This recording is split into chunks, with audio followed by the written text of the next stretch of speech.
The expensive wheels of Michael Chen's Rolls-Royce glided smoothly over the rain-slicked streets of downtown.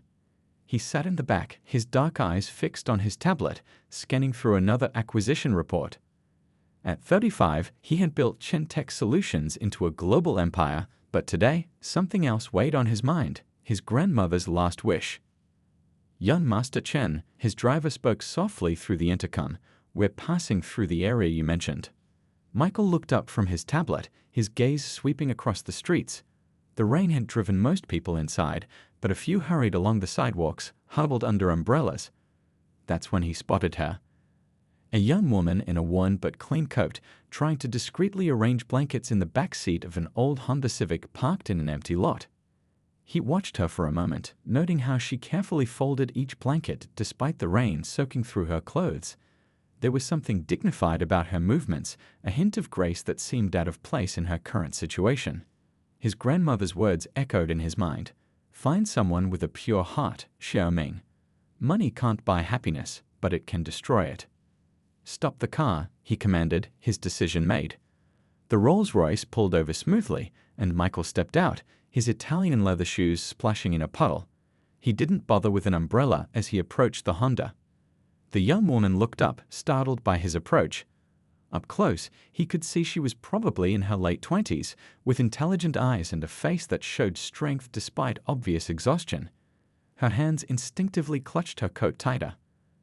"I have a business proposition for you," Michael stated directly, rain dripping from his custom-tailored suit, "one that could change both our lives."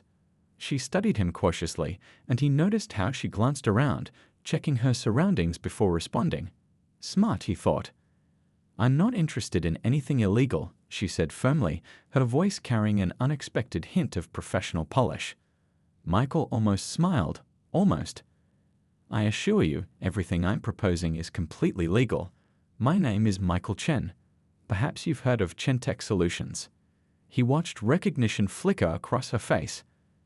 "I'm willing to offer you $1 million, but I need something very specific in return." The woman's expression shifted from caution to curiosity. "I'm Lily Wong," she replied, her tone measured. "And what exactly would this specific thing be?" Michael glanced at her car, noting the small bag of medical supplies visible through the window. "You have medical training." "I was a registered nurse at City General," Lily answered, a flash of pain crossing her face. "Until life had other plans." Perfect, Michael thought. This was exactly what he needed. Someone with medical training, someone desperate enough to accept his offer, but educated enough to understand the terms. Someone who couldn't afford to make emotional demands. "I need a child," he stated bluntly. "My grandmother is dying. Her last wish is to see me have a child, but I have neither the time nor the inclination for a relationship. I'm proposing a surrogate arrangement.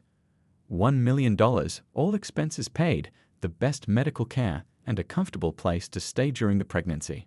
In return, you agree to carry my child and walk away once it's born." Rain continued to fall around them as Lily processed his words. He could see her mind working, weighing options, considering implications. Her hands had stopped shaking from the cold, now steady as she pushed wet hair from her face. "Why me?" she asked finally. "You could hire any professional surrogate." "Because you have nothing to lose and everything to gain," Michael replied honestly. "And because I need someone who understands this is purely business.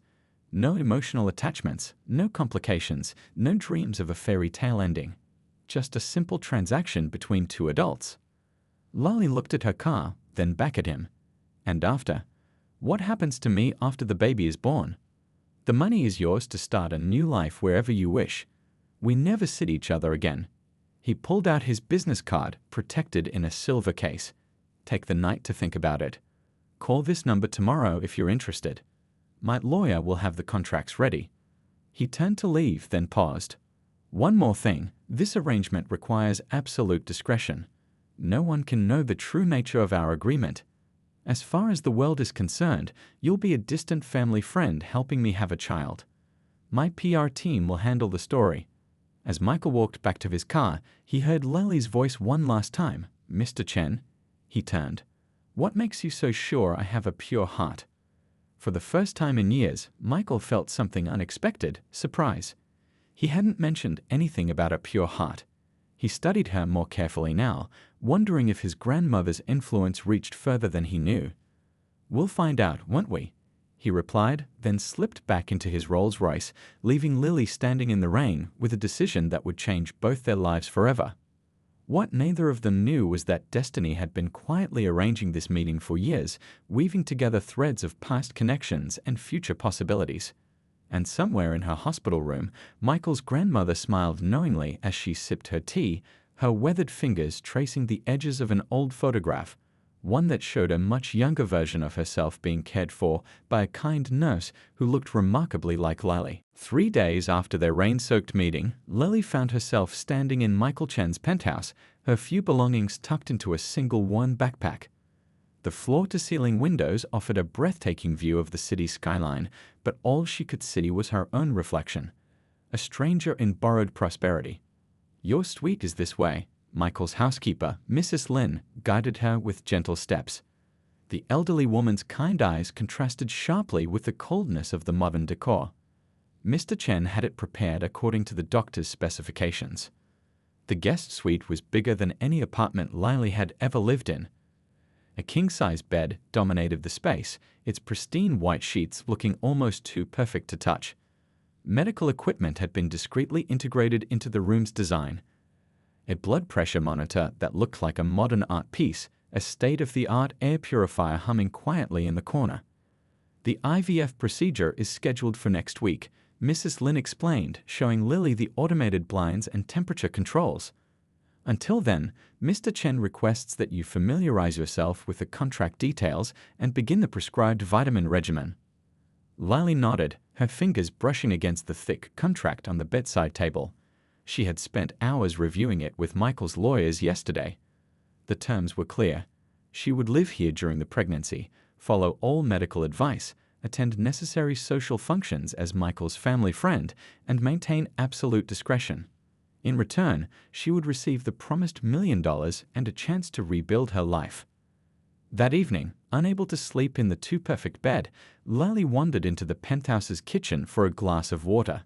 She found Michael there, his tie loosened, staring at an old photograph. "You should be resting," he said without looking up, his voice carrying the weariness of a long day.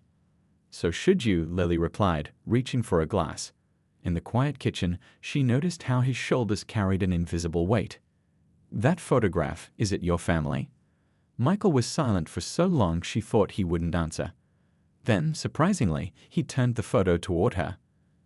A young boy stood between two smiling adults, with an elderly woman, his grandmother, beaming proudly behind them.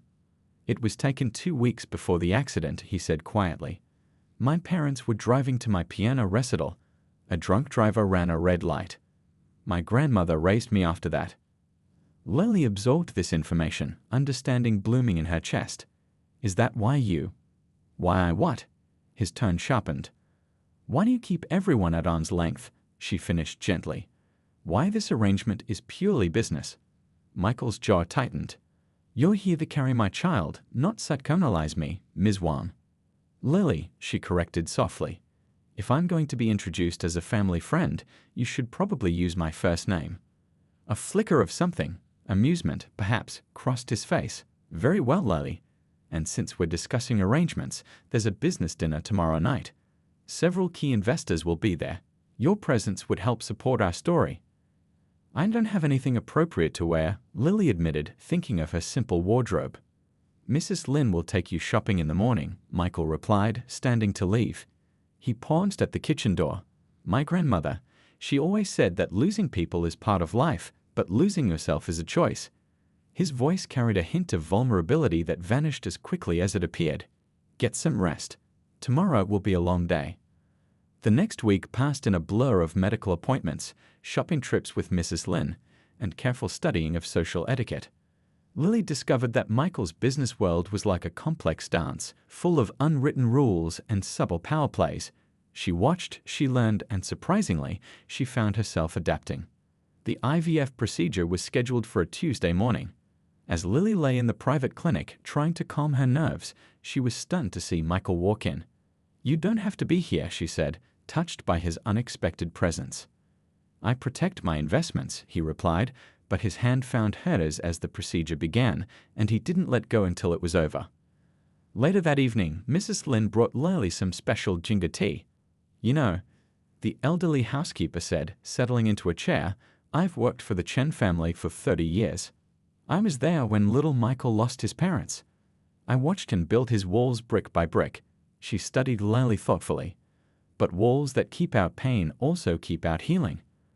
"I'm just the surrogate," Lily reminded her, but Mrs. Lin only smiled knowingly. "Life rarely follows contracts, dear.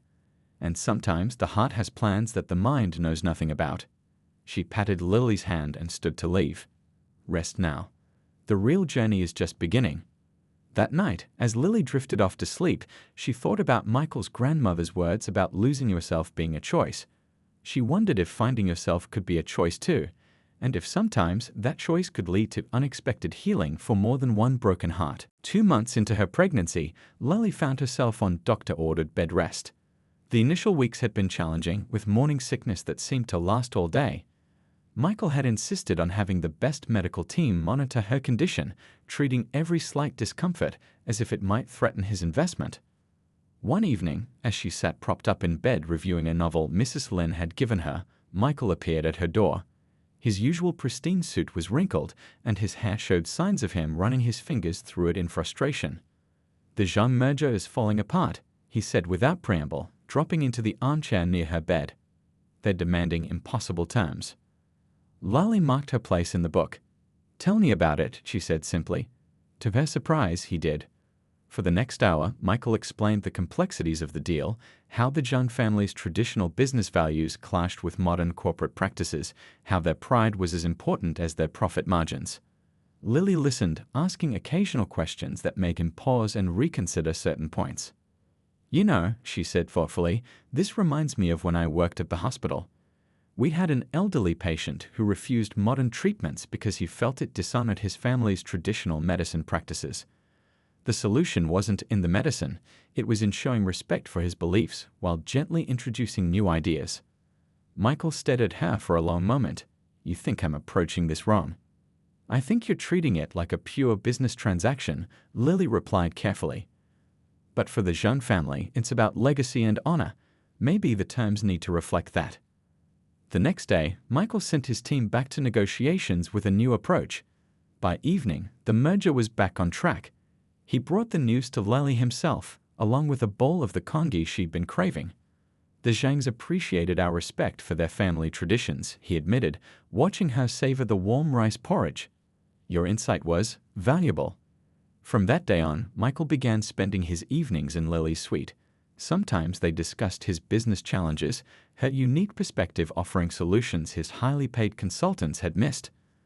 Other times, they simply sat in comfortable silence, Michael working on his laptop while Lily read or watched the city lights sparkle below. One night, Mrs. Lin found them both asleep, Michael in the armchair, his tablet fallen to his lap, and Lily curled on her side, one hand resting protectively over her growing belly. The old housekeeper smiled softly and quietly dimmed the lights. As Lily's pregnancy progressed, Michael insisted she accompany him to important business dinners when her health permitted. Her natural warmth and genuine interest in others proved to be a perfect counterbalance to his stern reputation. "You've changed," remarked Mr. Zhang at one such dinner, watching Michael automatically adjust Lily's chair and ensure her water glass was full. "There's a softness in you now." "Nonsense," Michael replied sharply, but his hand lingered protectively near Lily's shoulder. Later that week, during a particularly difficult morning of nausea, Lily discovered something surprising. As she sat in the bathroom, feeling miserable, Michael appeared with ginger tea and crackers. "Mrs. Lin taught me how to make it," he explained awkwardly, setting the tea beside her. "She said it helped my mother when she was expecting me." Lily looked up at him, touched by this glimpse of caring beneath his cold exterior. "Thank you," she said softly. "It's nothing," he replied stiffly. "I need you healthy." But he stayed until she finished the tea, his presence oddly comforting. That afternoon, Mrs. Lin shared another secret. "You know," she said while helping Lily fold baby clothes that had mysteriously appeared in the penthouse, "I haven't seen him make tea for anyone since his parents died. Not even for his grandmother. He's just concerned about the baby, Lily protested, but her heart fluttered at the thought. Oh dear, Mrs. Lin chuckled. For someone so observant about others, you can be quite blind about certain things. Have you noticed he smiles now? Real smiles, not those polite business ones. The staff is quite shocked. Before Lily could respond, Michael's voice came from the doorway. Mrs. Lin, I believe my grandmother is asking for you. The housekeeper exchanged knowing looks with Lily and hurried out, leaving them alone with the tiny clothes. Michael picked up a small blue onesie, his fingers running over the soft fabric. My mother kept all my baby clothes, he said quietly. After the accident, my grandmother packed them away. She gave them to Mrs. Lin last week. They're beautiful, Lily said, watching emotions play across his usually guarded face. This isn't supposed to be complicated, he said suddenly, setting down the onesie. This was meant to be a simple business arrangement. Life rarely follows contracts, Lily quoted Mrs. Lin's words from weeks ago. Sometimes that's not such a bad thing. Michael looked at her then, really looked at her, and for a moment his walls seemed to waver. But before he could speak, his phone rang. Another business crisis demanding his attention.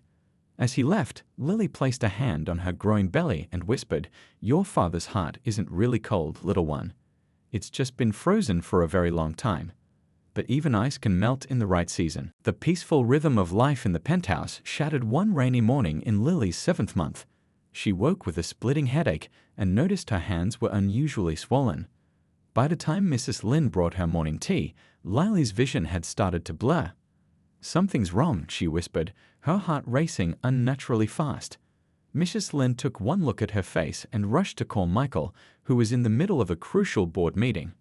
20 minutes later, Michael burst through the hospital doors, his tie askew and rain dripping from his expensive suit.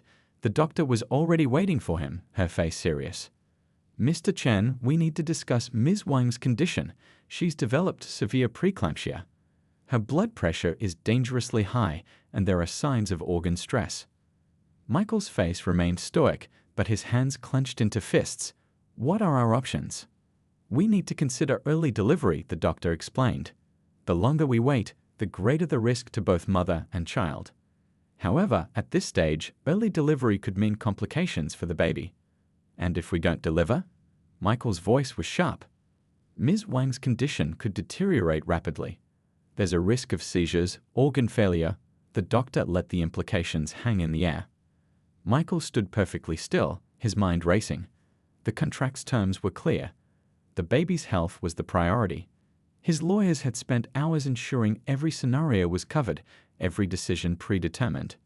But as he looked through the window at Lily lying in the hospital bed, all he could see was how small she looked among the machines. Mr. Chen, the doctor pressed. We need your decision as the baby's father. Treat her, he said firmly, surprising himself with how quickly the words came. Do whatever you need to save her. Sir, the contract specifically states. I don't care about the contract. His voice echoed through the hallway, making several nurses jump. In a quieter tone, he added, Save her, please. Hours passed in a blur of medical terms and worried consultations. Michael barely left the hospital corridor, pacing endlessly while Mrs. Lin sat nearby, praying quietly in Chinese. His grandmother called twice, but he couldn't bring himself to explain what was happening. Late that night, as rain continued to pour outside, the doctor emerged with a tired smile. She's stabilized. We've started her on medication, and she's responding well. With proper care and monitoring, we might be able to safely continue the pregnancy for a few more weeks. Michael felt his legs go weak. He sank into a chair, running his hands over his face. Mrs. Lin patted his shoulder gently, pretending not to notice the moisture in his eyes.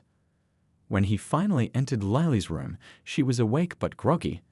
The machines beeped steadily around her, each sound confirming she was still there, still fighting. You chose me, she said softly, her voice hoarse. Over the baby. Why? Michael sat beside her bed, taking her hand without thinking. Because some investments are worth more than others, he answered, then added more quietly, because I couldn't bear to lose you. A small smile touched Lily's lips.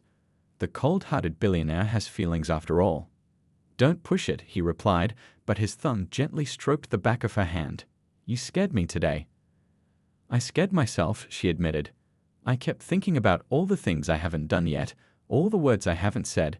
She looked at him meaningfully, but exhaustion was pulling at her eyelids.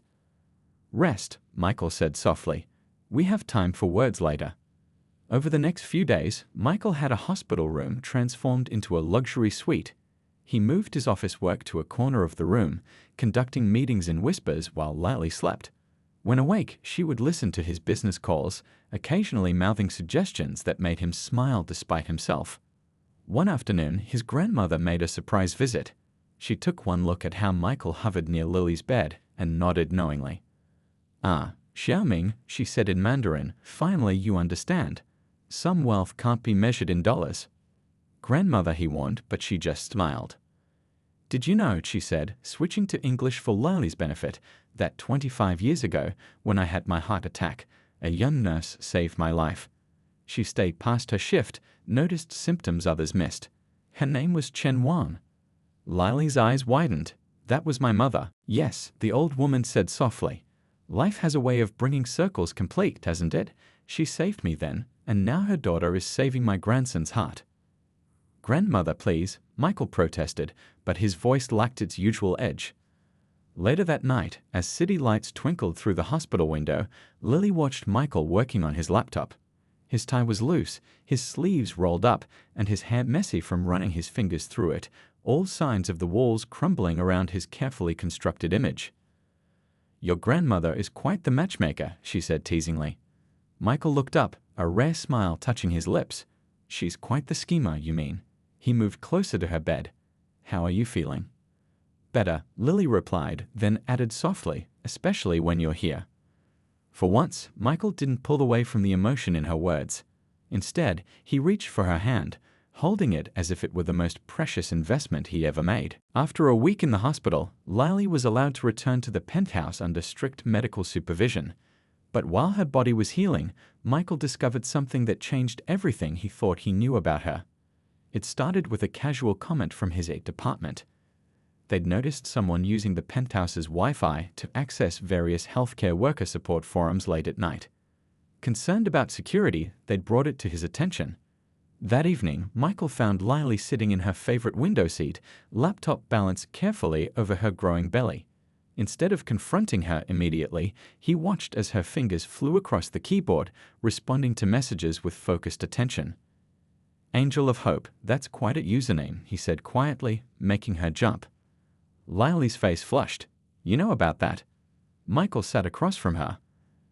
I know you've been running an online support group for homeless healthcare workers for the past year. What I don't understand is how you managed it while living in your car. Library computers, she answered, closing her laptop. Free Wi-Fi at coffee shops. Sometimes kind restaurant owners would let me sit for hours if I bought 1 cup of coffee. She met his gaze steadily. Everyone needs purpose, Michael, even when they've lost everything else. He picked up her laptop, opening it to reveal a forum filled with messages of hope and gratitude. You've helped over 300 people find jobs and housing, he said, scrolling through the posts. Why didn't you tell me? Would it have mattered? Lily asked softly. When we met, you were looking for a surrogate, not a humanitarian. Before Michael could respond, his phone buzzed with an urgent message. A tabloid reporter had somehow discovered Lily's past and was threatening to publish a story about the homeless woman carrying the Chen hair. Michael's first instinct was damage control. His PR team could spin the story, minimize the impact on his reputation. But as he looked at Lily's laptop screen, still showing messages from people whose lives she'd changed, he made a different choice. The next morning, he called a press conference. Standing before a room full of reporters, the infamous cold-hearted billionaire did something unprecedented. He told the truth.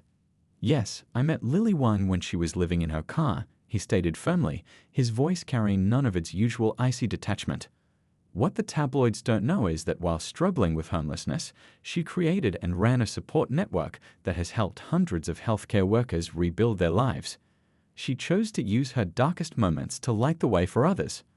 The reporters burst into questions, but Michael wasn't finished. Ms. Wan lost her home because she chose to pay her mother's medical bills instead of her own rent. She worked extra shifts at the hospital until exhaustion made it unsafe for her to continue. She exemplifies the kind of character our society should celebrate, not shame. In the penthouse, watching the press conference on TV, Mrs. Lin handed Lily a tissue. That man, the housekeeper said fondly, spent years building a reputation for being heartless. Now he's risking it all to defend your honor. But why? Lily whispered, touching the screen where Michael stood firm against the barrage of questions. Mrs. Lin smiled knowingly. Sometimes the heart thaws so gradually, we don't notice until it's completely warm. That evening, Michael's grandmother made an unexpected visit. She found them in the kitchen, Lily teaching Michael how to make the ginger tea he'd been bringing her. "Ah, finally you're learning to do things for yourself," the old woman said, her eyes twinkling. "Your grandfather would be proud." "Grandmother," Michael started, but she held up a hand. "Let me speak, Xiaoming. It's time you knew the whole truth." She sat at the kitchen island, pulling out an old envelope from her bag. "I didn't just recognize Lily's mother's name. I've been following her daughter's story for years." She spread out newspaper clippings, small articles about a nurse who'd started an online support group about homeless healthcare workers finding hope through an anonymous forum. "I knew when you told me about your surrogacy plan that it had to be her. The timing was perfect." "You orchestrated this?" Michael's voice held disbelief.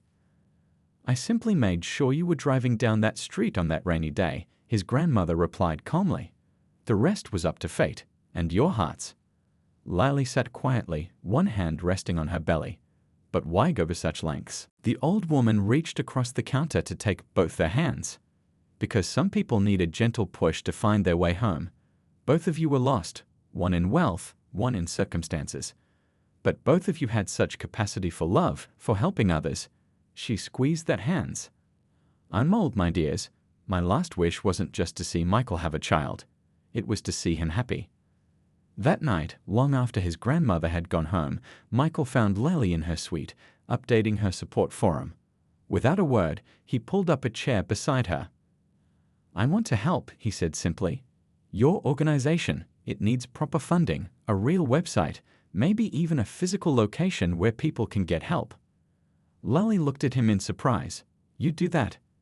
"No," he replied, a small smile playing at his lips. "We'll do it together. After all, I have a reputation for helping homeless people to maintain now." Lily laughed, then caught her breath as the baby kicked. Without hesitation, she took Michael's hand and placed it on her belly. This time, he didn't pull away. The night everything changed started with a snowstorm.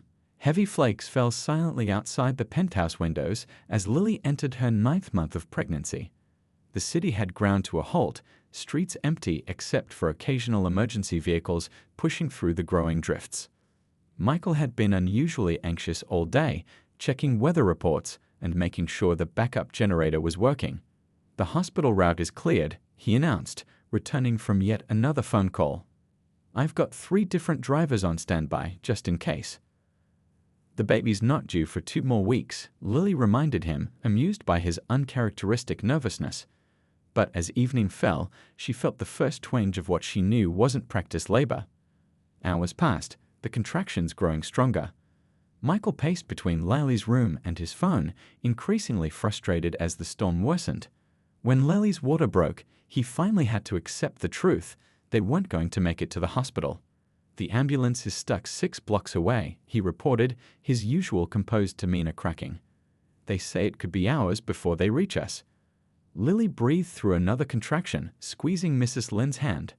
"Then you'll have to help me deliver this baby yourself." Michael's face went pale. "That's not in the contract." "Life rarely follows contracts," Mrs. Lin and Lily said in unison, sharing a brief laugh that turned into a grimace as another contraction hit. What followed was unlike anything in Michael's carefully controlled life. He found himself following Lily's professional instructions. She was a nurse after all, while Mrs. Lin bustled around gathering supplies and speaking soothing words in mixed Chinese and English. "I can see the head," Michael announced, his voice shaking slightly. All his business degrees, all his wealth, meant nothing in this moment. Here he was simply a man helping bring his child into the world. "You're doing great," Lily encouraged through gritted teeth. "Both of you." The next few minutes were intense, filled with Lily's determined efforts and Michael's focused attention. Then suddenly, a new sound filled the room, their son's first powerful cry. Michael stared in wonder at the tiny being in his hands, this perfect mixture of science and miracle. With Mrs. Lin's guidance, he cut the cord and helped clean the baby while they waited for the medical team to arrive. Later, after the doctors had checked both Lily and the baby and declared them healthy, Michael found himself sitting beside them, unable to look away. The snow continued falling outside, but in here, their world was warm and complete. "He has your eyes," Lily said softly, watching their son sleep in her arms. "And your nose," Michael replied, then added quietly, "and your heart, I hope." The words hung in the air between them, heavy with meaning. According to their contract, this should be their peak moment together, the successful delivery of a healthy child. Everything after this was supposed to be about separation, about Lily taking her payment and starting her new life elsewhere. But as Michael watched her with their son, he realized something that had been growing clearer over the past months. The contract that had brought them together now felt like the biggest obstacle to his happiness. "I've been thinking," he started, then stopped, uncharacteristically unsure of his words.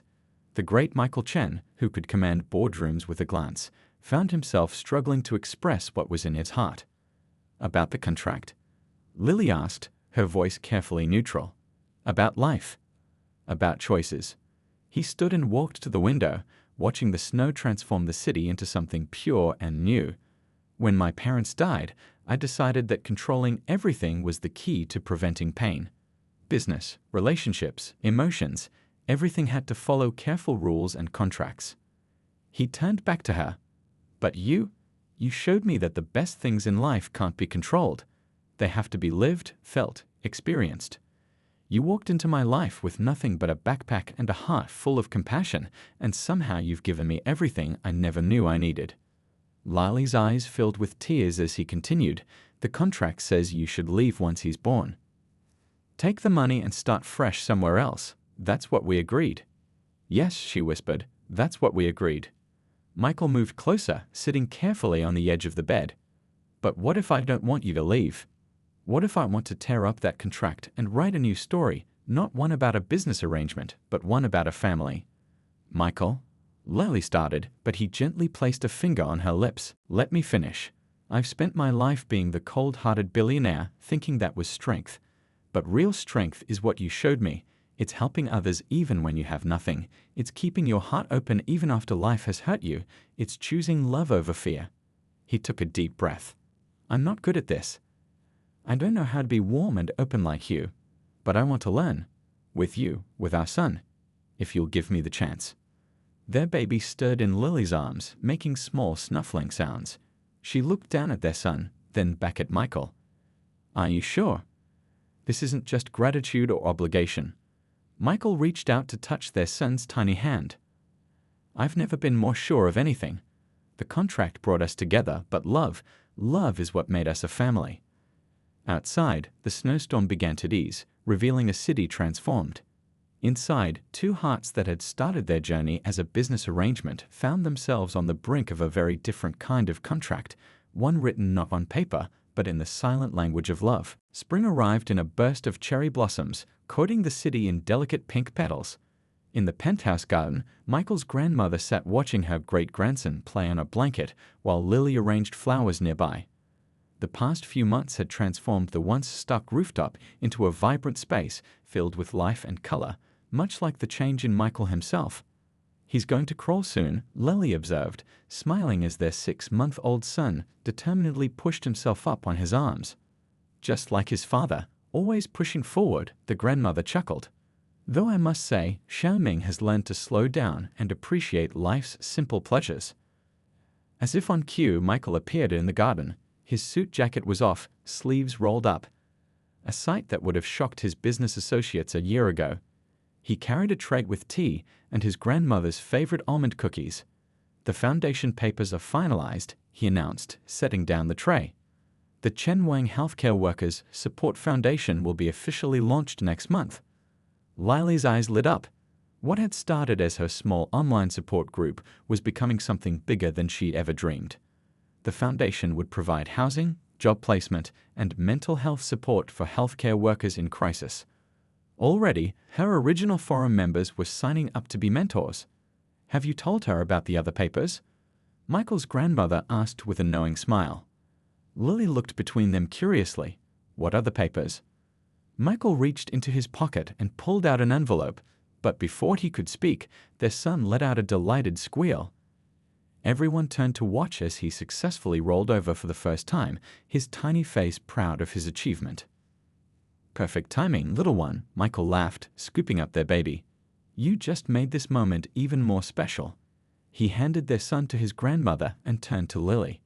These are very different from our first contract, he said softly, opening the envelope. These are adoption papers. I want our son to be officially yours in every way. No more surrogacy agreement, no more legal complications. Just us, a real family. Tears filled Lily's eyes as she read the papers. Michael. I'm not finished, he said, pulling out a small box. There's one more contract I'd like to propose. He opened the box to reveal a stunning yet elegant ring. This one's much simpler than our first agreement. It just requires you to say yes. Mrs. Lynn, who had quietly appeared with more cookies, wiped her eyes with her apron. The grandmother beamed, bouncing their cooing son on her knee. You know, Lily said, trying to speak through happy tears, when I was living in my car, I used to look up at buildings like this and wonder what stories happened behind those bright windows. I never imagined I'd be part of one. Is that a yes? Michael asked, a hint of his old impatience showing through. Lily laughed. The cold-hearted billionaire is actually nervous. How times have changed. Lily, he growled playfully. Yes, she said simply. To all of it. The adoption, the marriage, the future. Yes.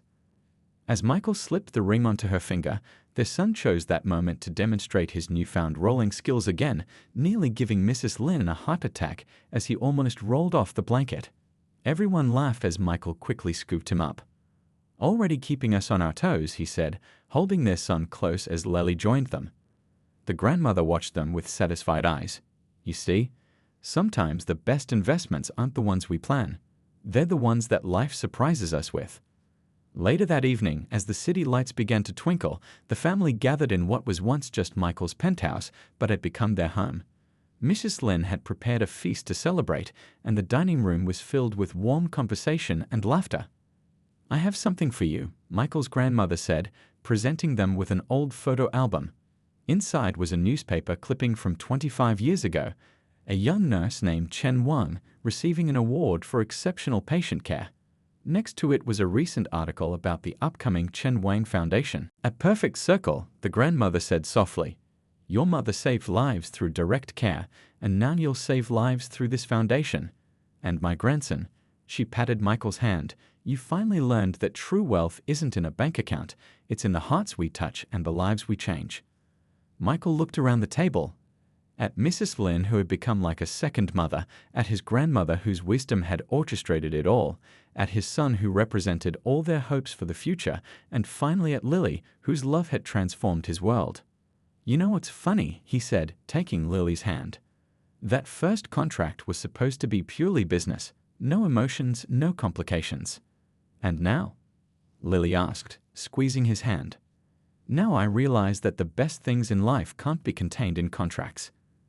They overflow the boundaries, break all the rules, and leave us better for it. Their son babbled happily from his high chair, as if agreeing with his father's words. Outside, the cherry blossoms continued to fall, coating the city in nature's reminder that even the coldest seasons eventually give way to spring. The cold-hearted billionaire's office still stood at the top of his tower, but now it held children's drawings alongside business reports. The man who once measured everything in dollars had learned to measure life in moments, love in smiles, and success in the happiness of those around him. And somewhere, in a frame on their bedroom wall, hung their original contract, a reminder that sometimes the path to true happiness begins with the most unexpected arrangements.